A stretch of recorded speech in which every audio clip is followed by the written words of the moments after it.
So for our first segment today, we wanted to address some critics who say Tangiers need special equipment to smoke out. You need a special hookah, you need a special hose, you need special bowls. Nothing could be further from the truth. So what we decided to do was go to the corner liquor store and buy a hookah. Now, I should just point out, it took 3 liquor stores to find a cheap hookah. Because everybody apparently is selling high-end equipment out there, or they don't have hookahs at all. And then, of course, the store shortchanged us $10. A 15 220s apparently is $80.01. So, other than that, we have, I took to packing Egyptian bowls is not a common thing that people do as much anymore. You can do it with Tangiers, it's not an issue. So I did a demonstration. To do that, and then now we're going to have. After that, we're going to have Alana showing us putting this regular old liquor store hookah together. So we, like Eric was saying, we went to the liquor store and bought this off-the-shelf hookah to smoke Tangiers. So that's what we're gonna be doing. A side note is one of the places that we went actually had a hookah, and it was a Coloma Moon, and I told them that it was too nice and that we needed something shittier, and I'm pretty sure I ruined his day. So he's probably never been told that before. One of the things that we had to do to it is, so here it's set up to where you can plug in other hose ports to make it multi-hose, and it's got this feature, where it's got a ball bearing actually in the hose port. So because it's single hose, you don't need that. Like it'll prevent you from purging. If you were to purge with this ball in there, you're just going to shoot water through the stem. If you had multiple hoses, obviously you wouldn't have any airflow. Oh, that is true. You would just be blowing against a wall. That's terrible. So you want to remove that if you've got a hookah that has that. Unless you're using multiple hoses, then I guess you don't need to plug your hose with your thumb. It's not really a big deal. So we'll go ahead and remove that before we even try it. Well, usually I think I guess that's actually. Sometimes people remove the ball bearing from one hose port and one of the check valves so that they could be the one to purge. Yeah, it's just with a single hose setup, you don't need this in the hose port. So let's check the water level. How do we check the water level and make sure that it's the right amount? So it's covering the bottom of the stem. You don't have water coming up, so that's a good amount.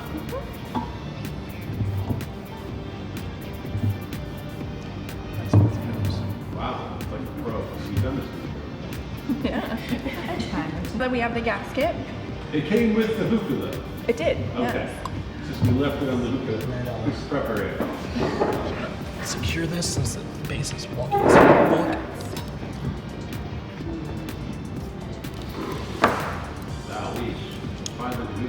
It still has the price tag on the tray.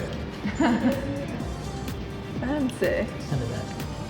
No, there's Some people know that we're moving and how much we paid for it. Oh god. Oh, yeah. Just look here. Yeah, I know.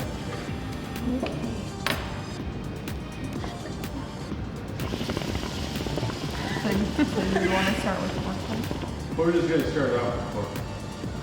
That's delicious, I might add. Good flavor. Good flavor. Sure, why not? It's very quiet. You don't want that or you're gonna break it. It's good. Just pull so hard it just implodes. Just crumbles. Now, we're not here to tell, I don't think anybody here is going to tell you that you spend more money on hookah, you're going to get better results. But at the same time, you're going to enjoy yourself, with this hookah made with Tangiers. Here, why don't you guys bring it down here? Let me try this. Yeah. I'm excited to see the results. Portable hookah. The only thing that I really don't like about it is that it's all proprietary. Like that jar works with that pipe. Like you can't mix and match. That's like the only real downside to that. So if you have an Egyptian bowl and you have really big holes in the bottom like this guy, you can go and get like some piece of a screen. Some people call them head shops where they sell drug paraphernalia. They sell screens. Put a nice screen at the bottom that'll help keep your holes from getting tobacco clogged in. Well, we cleared something up there. Here, let me show. Wow, smoking brilliant. Like, can we bring it back down here and just Yeah. set it right here? Because There's I not want a, that. there's not a functional pipe down here right yeah. Here, I take this think back that- down there. Yeah. We need mine. That one thinks it's great. I cleared it up with that full-blown Yeah, drag. the gerbil lungs did it. That's the life out of it. Have to carefully avoid all of the protection equipment there. It's an obstacle No, no. course. No, put it on the On the table. table. I'm sure they're going to want to enjoy that throughout the entire Yeah. session. Thank you. Two layers like that. Yeah. That's a pretty good idea you had, Alana. I wouldn't really call it a hookah hack, but it's making something work that you didn't think was going to work, so Yeah. it's in the same ballpark.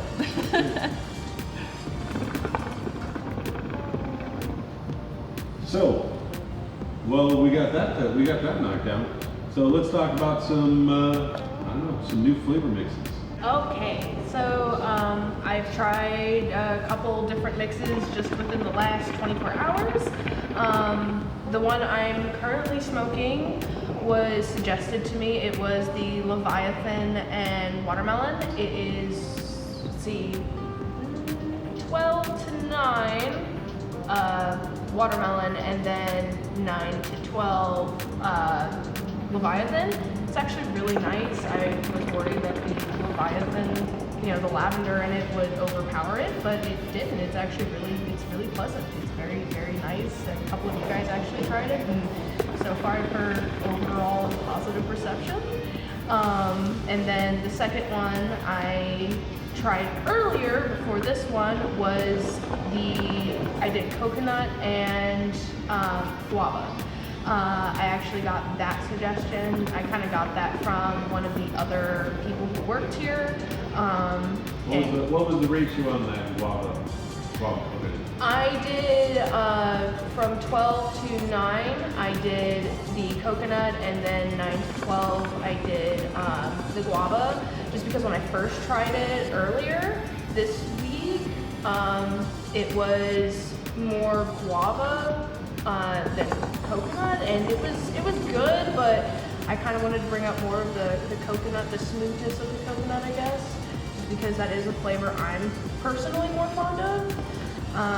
And then the last one that we've just recently tried in the adorable hookah hack over there, we did half and half of chocolate iced cream, which is one of the new flavors with Ololiuqui. Ololiuqui. Say it again. Ololiuqui. Ololiuqui. Oh, Yeah, just say Ololiuqui.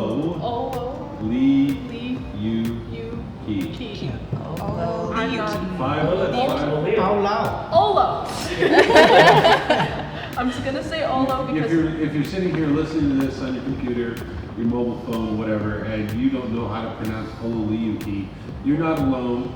I We can't. have a bunch of other people out in the world that feel the exact same way you do. I don't know what this is. This is a stupid name. I can't pronounce it, but it smokes good. So it does smell good, and that one was actually really, really good too. It was sweet. It was like a nice sort of dessert flavor mix, something that you would smoke when you just want something sweet and kind of weird. So there you go. So that's been my week.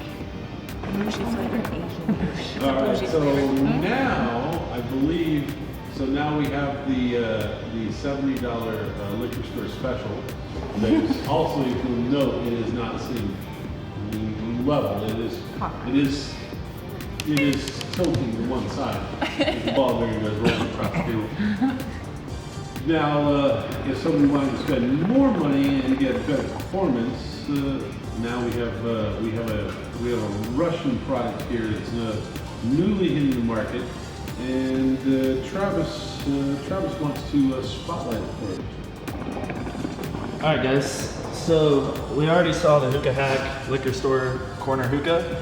For those of you who want to spend a little bit more money and for a little bit better quality hookah, today I'll be covering the RF1 hookah donated to us by 5 Star Hookah. Alright, so the RF1 hookah is a Russian-made hookah.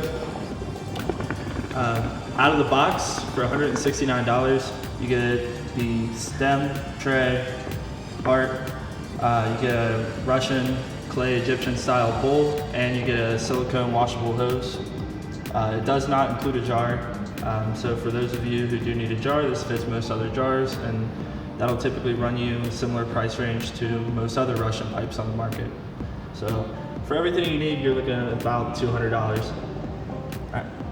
So from top to bottom, starting with the bowl port, we have a tray that screws into place and rests on the tray rest here, followed by the stem itself, which screws into the heart and exposes the invisible purge feature on this hookah. After the invisible purge, we got a down stem that screws into the heart with an adjustable diffuser with 3 settings.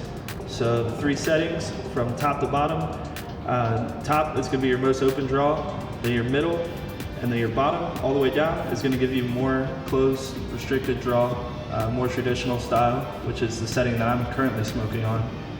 If I was to move it up, it'd be a little bit more open, a little bit more quiet draw too, for those of you who are watching a movie or something in the background. That's everything you get out of the box for $169. Going into the specs of it, like I said, everything disassembles top to bottom from the bowl port to the tray, to the shank itself that screws into the heart, does expose you to invisible purge. You got your hose port that fits in here with this hose that comes with it. It's the only hose that fits it unless you do remove the silicone and remove a hose port from another hose. So the purge on that, then how many chambers does it have? The purge itself has 7 valves. It's like, I think it's a cool design because when you got a traditional pipe, you just got the one, so there's a little bit more chance for failure there if it's stuck or, you know. Which is a common question we encounter a lot when I hookah purging, things like that. And it's always better to have, well, in my opinion, to have the stainless steel ball bearing because it has a better weight to it and resistance to rust. Yeah, and like when they stick, like, especially like in lounge or something, like that's a sound like you hear it once and you'll never forget it of somebody shooting the water up their bowl and drenching the coals. And then even worse, I've seen people try and keep smoking after that. So like if you go to purge and there's like, you know, a little bit of resistance, use your hose or tongs or whatever and whack your purge valve, and if it still isn't loose, then you can take it off, and if it's stuck, if it's got holes, you can put a poker through it and just try and get that off any way you can and clean out your valve. But I like this because there's those fail safes, so if one is stuck, you're not shit out of luck. Yeah, so this one's pretty easy to troubleshoot on the spot. You can unscrew the shank after removing the bowl, of course. You can unscrew the shank a little bit, expose the 7 valve purge, and then you can troubleshoot it from there. So let me get this straight, Nick. You have this lovely hippie hanger at home, and you find out that one of your vents is plugged up. You're just gonna leave it like that? Is that what you're telling me? I don't even know how you would know if one of them was plugged up with 7 of them. Well, I'm sure that it would like only like shoot out one side or the other. Yeah, I mean, I guess if it was like definitely all shooting out one side, I just meant more so like if you're in the middle of a session, like it's not, like if you're in the middle of a session, you go to purge with like a singular purge valve, like you have to fix it if it's stuck. Like you've got to get that going. With this, you could maybe wait until you're cleaning it, or I was just thinking that as like kind of a fail safe. Obviously fix it if it's got issues, but. Turkish pipes, Lebanese pipes, there's lots of pipes that don't even have purge valves to this day. Yeah, that's true. I guess the world's not coming to a screecher. I'm a chronic purge user. I don't know why, but I'll go take a hit and I'll purge for it. Like it even annoys me. I don't know why I do it. It's habit. Keep it purging. Yeah. Like I said, it's pretty easy to troubleshoot on the spot. I haven't experienced that issue with it yet. The purge is overall very smooth. But if you do need to troubleshoot it on the spot, remove your bowl first, unscrew the shank, and then you can troubleshoot it from the heart itself here. Thank you for joining us this week on Tangiers Tavern. Next week we'll have another episode addressing topics in the hookah community.